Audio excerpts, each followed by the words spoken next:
नमस्कार। आज हम कानून की दुनिया में एक बहुत ही दिलचस्प केस पे बात करेंगे जी। सुप्रीम कोर्ट का एक हालिया फैसला है जो प्रॉपर्टी विवादों में एक अहम सवाल को साफ करता है कि भाई ये अदालती रोक, जिसे व्यादेश या इंजंक्शन कहते हैं, ये कब नहीं मिल सकती। हाँ, ये बहुत कॉमन सवाल है संपत्ति के मामलों में। बिल्कुल। और ये केस है एस संथानालक्ष्मी बनाम डी राजम्मल 2025 का।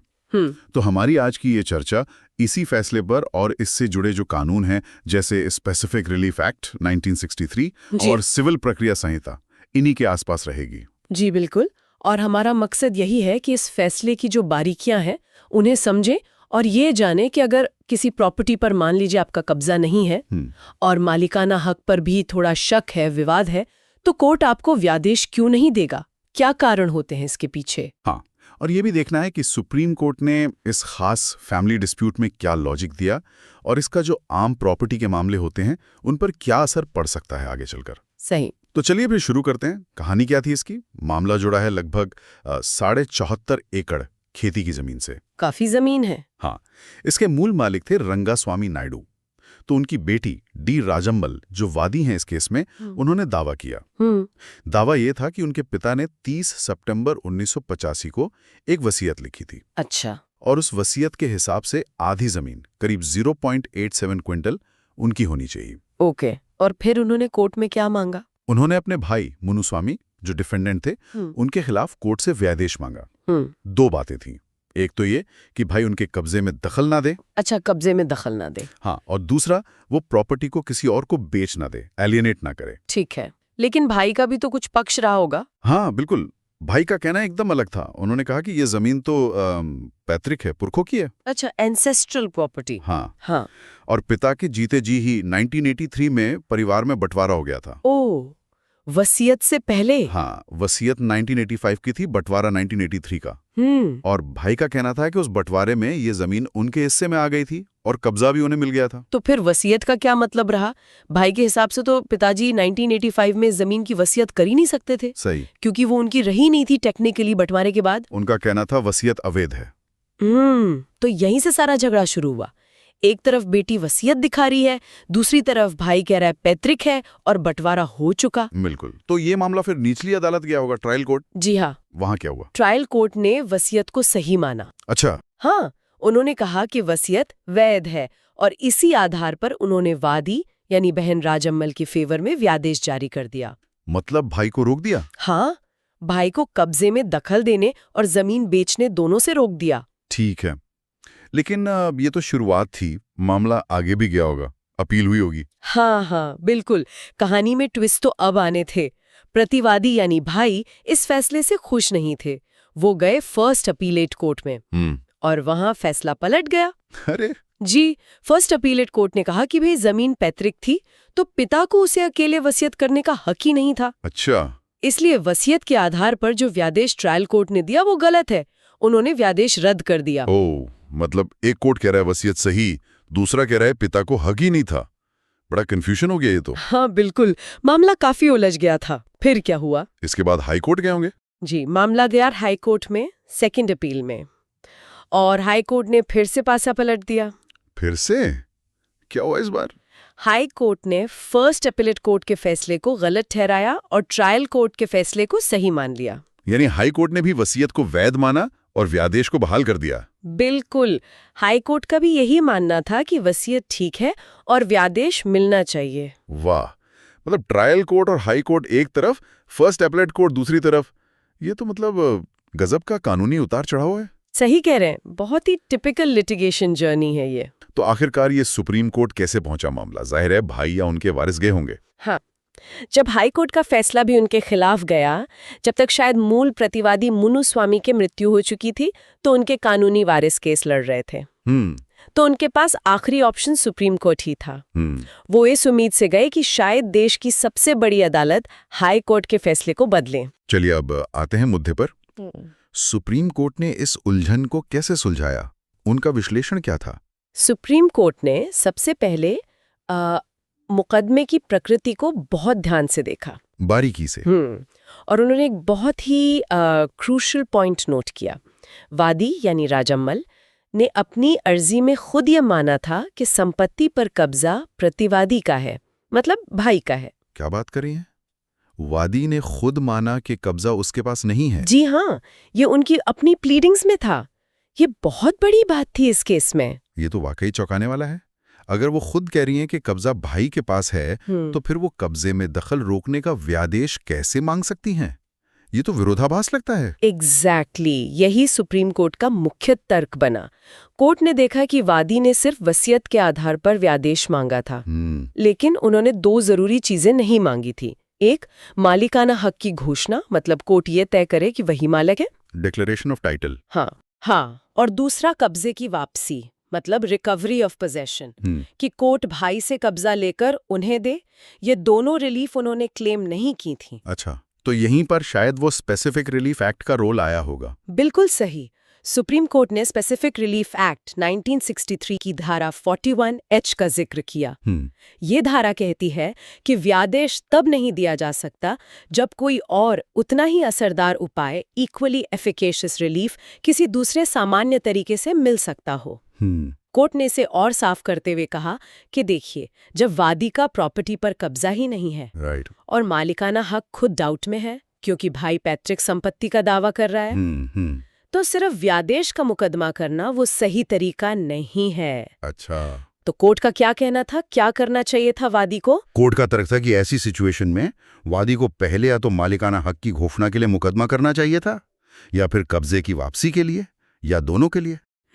सिर्फ ये कहना कि मुझे दखल से बचाओ, जबकि कब्जा आपके पास है ही नहीं और टाइटल भी क्लियर नहीं है, ये कानूनन सही नहीं माना गया। ये तो बहुत ही अहम बात है। मतलब आप सिर्फ एक कागज जैसे वसीयत लेकर कोर्ट नहीं जा सकते और ये नहीं कह सकते कि जिसके पास कब्जा है उसे रोक दो, अगर आपका खुद का टाइटल और कब्जा दोनों सवालों में है। बिल्कुल, जमीनी हकीकत यानी कब्जा और कानूनी स्थिति यानी टाइटल दोनों देखने होंगे। सुप्रीम कोर्ट ने एक और फेमस लीगल प्रिंसिपल पर भी बात की, कब्जा स्वामित्व के पीछे चलता है, यानी पोजेशन फॉलोज टाइटल। हाँ, ये सुना है। इसका मतलब यही होता है ना कि जिसके पास टाइटल है, माना जाता है कब्जा भी उसी का है। हाँ, आमतौर पर यही मतलब है। अगर किसी जमीन का मालिक कौन है ये तय है, तो भले ही वो मौके पर न रह रहा हो, कानूनी तौर पर कब्जा उसी का माना जाता है। लेकिन क्या कोर्ट ने इसे यहाँ लागू किया वादी के पक्ष में? नहीं, और यही इस फैसले की एक खास बात है। अच्छा, कोर्ट ने कहा कि पोजेशन फॉलोज टाइटल का सिद्धांत तभी लगता है जब टाइटल यानी मालिकाना हक निर्विवाद हो, अनडिस्प्यूटेड हो। इस केस में भाई का जो पैतृक संपत्ति वाला दावा था, उसने पिता के मालिकाना हक पर ही एक बड़ा सवाल खड़ा कर दिया था। अगर जमीन सच में पैतृक थी तो पिता अकेले उसकी वसीयत कर ही नहीं सकते थे। उनका टाइटल ही डाउटफुल हो गया। समझ गया। इसलिए सुप्रीम कोर्ट ने माना कि चलो मान भी ले कि ट्रायल कोर्ट और हाई कोर्ट ने वसीयत को सही पाया, लेकिन ये अभी भी पूरी तरह साफ नहीं था कि पिता को उस संपत्ति को वसीयत करने का अधिकार था भी या नहीं। और जब टाइटल ही संदिग्ध है तो पोजेशन फॉलोज टाइटल का रूल लगाकर वादी के फेवर में फैसला नहीं दे सकते। तो क्योंकि वादी के पास कब्जा नहीं था और उनका टाइटल भी निर्विवाद नहीं था, सुप्रीम कोर्ट ने कहा कि कब्जे में दखलंदाजी रोकने वाला व्यादेश नहीं मिलेगा। बिल्कुल सही, ये मुख्य निष्कर्ष था कब्जे वाले व्यादेश को लेकर। लेकिन मुझे याद है आपने कहा था कि वादी ने 2 तरह की रोक मांगी थी, कब्जे में दखल और बेचने पर रोक। हाँ बिल्कुल, और यही कहानी में एक और दिलचस्प मोड़ आता है। अच्छा, वो क्या? सुप्रीम कोर्ट ने कब्जे में दखल वाले व्यादेश को तो खारिज कर दिया, लेकिन जो दूसरा व्यादेश था, संपत्ति को बेचने या ट्रांसफर करने पर रोक, इंजंक्शन अगेंस्ट एलियनेशन, उसे बरकरार रखा। अरे वाह, ये क्यों? जब टाइटल क्लियर नहीं है तो बेचने से क्यों रोका? देखिए, कोर्ट ने यहाँ एक तरह से बैलेंस बनाने की कोशिश की। उन्होंने माना कि अभी तक ये फाइनल नहीं हुआ है कि असली मालिक कौन है, बहन या भाई या दोनों का हिस्सा है, मामला भी तय होना बाकी है। ऐसी सिचुएशन में अगर प्रतिवादी भाई को जमीन बेचने की खुली छूट दे दी जाती और बाद में मान लीजिए बहन का दावा सही साबित होता, तो उसके लिए अपना हक वापस पाना और मुश्किल हो जाता। प्रॉपर्टी शायद बिक चुकी होती, किसी तीसरे के पास चली जाती। हाँ, ये तो है, फिर और लिटिगेशन बढ़ता। बिल्कुल। तो न्याय के हित में, in the interest of justice, court ने कहा कि जब तक मालिकाना हक का फाइनल फैसला नहीं हो जाता तब तक संपत्ति को बेचा या ट्रांसफर नहीं किया जा सकता, उसे सुरक्षित रखा जाए। इससे ये पता चलता है कि कोर्ट कैसे सिचुएशन की कॉम्प्लेक्सिटी को देखकर बीच का रास्ता निकालता है। ये वाकई में एक संतुलित अप्रोच लगती है। कब्जे का दावा खारिज किया क्योंकि उसका आधार कमजोर था, पर प्रॉपर्टी को सुरक्षित रखा क्योंकि ओनरशिप का सवाल अभी हल नहीं हुआ था। अच्छा, अब ये व्यादेश या इंजंक्शन शब्द इतनी बार आया है, इसे थोड़ा और समझते हैं। आम भाषा में ये है क्या आखिर? जरूर। व्यादेश या इंजंक्शन, जैसा आपने कहा, ये मूल रूप से एक अदालती हुक्म है, कोर्ट का ऑर्डर। इसे आप कोर्ट की रोक या अदालती निषेधाज्ञा भी कह सकते हैं जी। ये एक ऐसा आदेश होता है जिसके जरिए कोर्ट किसी पार्टी को या तो कोई खास काम करने से रोकता है, जैसे यहाँ दखल देने या बेचने से रोका। हाँ, इसे कहते हैं निषेधात्मक व्यादेश, प्रोहिबिटरी इंजंक्शन। या फिर कोर्ट किसी को कोई खास काम करने का आदेश भी दे सकता है। अच्छा। जैसे मान लीजिए कोई दीवार गिरा दी हो तो कोर्ट उसे वापस बनाने का आदेश दे सकता है। इसे आदेशात्मक व्यादेश कहते हैं। इसका मेन मकसद होता है किसी के लीगल राइट्स को प्रोटेक्ट करना या उसे किसी संभावित नुकसान से बचाना, खासकर जब तक केस चल रहा है। ओके। और क्या ये हमेशा परमानेंट होते हैं या टेम्पररी भी होते हैं? हाँ, ये बहुत अच्छा सवाल है। मुख्यतः 2 तरह के होते हैं, स्थायी और अस्थायी। स्थायी व्यादेश, परमानेंट और परपेचुअल इंजंक्शन, ये वो रोक है जो कोर्ट मुकदमे के आखिर में, मतलब सारा ट्रायल पूरा होने के बाद, सबूत और दलीलें सुनने के बाद फाइनल जजमेंट के तौर पर देता है। अगर कोर्ट पाता है कि हाँ, वादी का हक बनता है और प्रतिवादी गलत कर रहा है, तो वो परमानेंटली प्रतिवादी को रोक सकता है। इसका जिक्र स्पेसिफिक रिलीफ एक्ट की धारा 38 में है। ठीक है। और दूसरा? चलने के दौरान ही, बीच में ही एक अंतरिम उपाय के तौर पर देता है। Interim relief. हाँ, इंटरिम रिलीफ। इसका मकसद होता है कि जब तक केस का फाइनल फैसला न आ जाए तब तक या तो स्टेटस को यथास्थिति बनी रहे या वादी को कोई ऐसा बड़ा नुकसान न हो जाए जिसकी भरपाई बाद में पैसे से भी न हो सके। अच्छा। ये सिविल प्रक्रिया संहिता यानी सीपीसी के ऑर्डर 39 के तहत आता है। तो ये जो अस्थायी व्यादेश है, ये क्या आसानी से मिल जाता है? कोर्ट क्या देखता है इसे देने से पहले? नहीं, आसानी से नहीं मिलता। कोर्ट काफी सावधानी बरतता है। आमतौर पर 3 मुख्य चीजें देखी जाती हैं, जिन्हें 3-fold टेस्ट भी कहते हैं। 3 चीजें कौन सी? पहली, प्रथम दृष्टया मामला, प्रीमा फेसी केस। क्या पहली नजर में वादी का केस मजबूत लग रहा है? क्या कोई सीरियस क्वेश्चन है जिस पर सुनवाई होनी चाहिए? मतलब ऐसा ना लगे कि केस में दमी नहीं है। ओके। दूसरी, अपूरणीय क्षति, इरेक्रेबल इंजरी। अगर रोक नहीं लगाई गई तो क्या वादी को कोई ऐसा नुकसान होगा जिसकी भरपाई बाद में नहीं हो सकती? मतलब नुकसान ऐसा हो जो पैसे से पूरा न हो सके। और तीसरी, सुविधा का संतुलन, बैलेंस ऑफ कन्वीनियंस।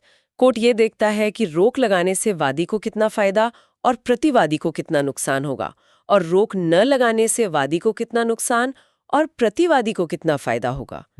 किस तरफ पलड़ा भारी है, अन्याय किधर ज्यादा होने की संभावना है। अच्छा, ये तीनों चीजें देखनी पड़ती हैं। जी हाँ।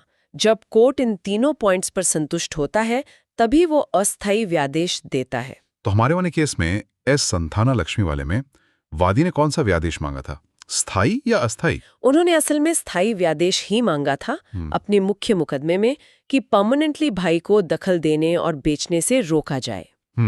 ट्रायल कोर्ट और हाई कोर्ट ने एक तरह से वो दे भी दिया था, लेकिन सुप्रीम कोर्ट ने जब मामले को देखा तो उन्होंने कब्जे वाले हिस्से को खारिज कर दिया। शायद सुप्रीम कोर्ट को लगा कि कब्जे के मामले में वादी का प्रथम दृष्टया मामला उतना मजबूत नहीं था, क्योंकि कब्जा खुद ही उनके पास नहीं था और टाइटल भी विवादित था। और शायद सुविधा का संतुलन भी कब्जे के मामले में उनके पक्ष में नहीं दिखा। लेकिन बेचने से रोकने वाला बरकरार रखा। हाँ, बेचने से रोकने वाला व्यादेश उन्होंने बरकरार रखा। शायद वहां उन्हें लगा कि वादी को अपूरणीय क्षति हो सकती है और सुविधा का संतुलन भी उसके पक्ष में है कि प्रॉपर्टी सुरक्षित रहे जब तक टाइटल तय ना हो। पूरी तस्वीर अब काफी हद तक साफ हो गई है।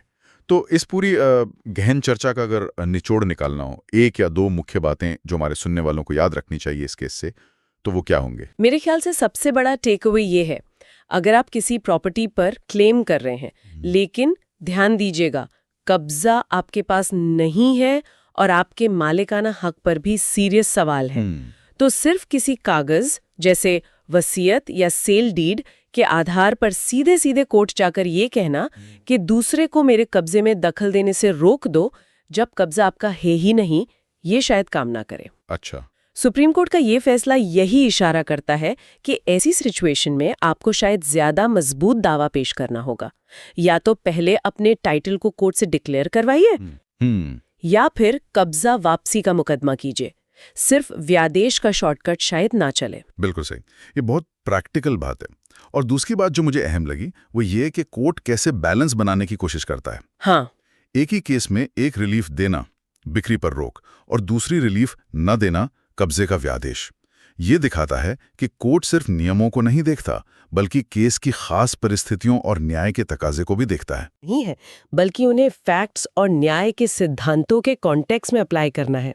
इस सब के बाद मेरे मन में एक सवाल आ रहा है, शायद हमारे सुनने वाले भी इस पर सोचें। जी पूछिए। ये केस एक फैमिली प्रॉपर्टी डिस्प्यूट था। जी। भारत में ऐसे लाखों मामले होते हैं जी। जहां कागज कुछ और कहते हैं, कब्जा किसी और का होता है, और सालों से चली आ रही कोई पारिवारिक समझ या बंटवारे की बात कुछ और होती है। ये तो बहुत आम है। तो ऐसे में हमारा कानून कैसे ये पक्का कर सकता है कि असली न्याय हो? कागजी हक और जमीनी हकीकत के बीच ये जो फासला है उसे कानून कैसे पाटता है? ये बहुत ही गहरा और प्रासंगिक सवाल है और इसका कोई आसान जवाब नहीं है। एस संथाना लक्ष्मी जैसे केस हमें यही सोचने पर मजबूर करते हैं। कानून सबूतों पर चलता है, दस्तावेजी सबूत, मौखिक सबूत। लेकिन जब दस्तावेज जैसे इस केस में वसीयत और वास्तविक कब्जा या सालों से चली आ रही कोई अनकही पारिवारिक व्यवस्था, इनमें टकराव होता है तो कोर्ट के लिए सच्चाई तक पहुंचना एक बहुत बड़ी चुनौती बन जाता है। सही। ये सिर्फ एक लीगल सवाल नहीं रह जाता, ये एक सोशल और फैमिली डायनामिक्स का सवाल भी बन जाता है। कानून को इन जमीनी हकीकतों को नजरअंदाज किए बिना जो स्थापित कानूनी सिद्धांत है उनके दायरे में रहकर न्याय का रास्ता खोजना होता है। ये बैलेंस बनाना ही जुडिशियल प्रोसेस की सबसे बड़ी परीक्षा है। कैसे लीगल राइट्स और फैक्चुअल कब्जे के बीच की खाई को पाटा जाए, ये एक लगातार चलने वाली बहस और विकास का विषय है। वाकई ये सोचने वाली बात है कि कानून इन जटिल इंसानी और सामाजिक सिचुएशंस में कैसे अपना रास्ता बनाता है। उम्मीद है कि एस संथाना लक्ष्मी बनाम डी राजम्बल मामले के इस विश्लेषण से व्यादेश और संपत्ति कानूनों से जुड़े कुछ अहम पहलू साफ हुए होंगे और आपको सोचने के लिए कुछ नया जरूर मिला होगा। अगली बार फिर मिलेंगे एक नए विषय और नई जानकारियों के साथ। धन्यवाद।